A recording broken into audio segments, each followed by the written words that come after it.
1988 সাল থেকে বাংলাদেশ বিশ্ব শান্তি রক্ষায় কাজ করে আসছে।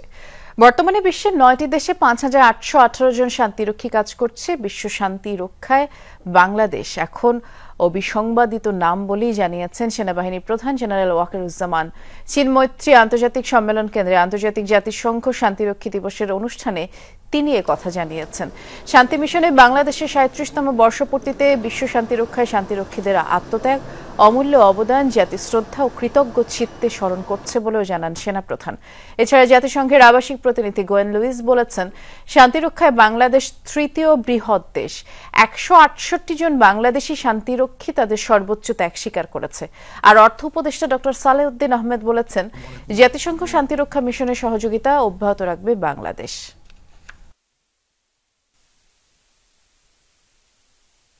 বিশ্ব শান্তি প্রতিষ্ঠায় বাংলাদেশ আজ একটি স্বীকৃত এবং অত্যন্ত গ্রহণযোগ্য নাম।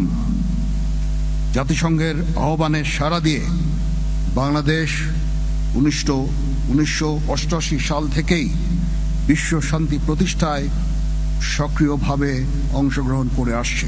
সরকার, জনগণ আমরা সবসময় তৎপর যে বাংলাদেশের যারা যাচ্ছেন বাইরে তাদেরকে সর্বরকম সহযোগিতা করে।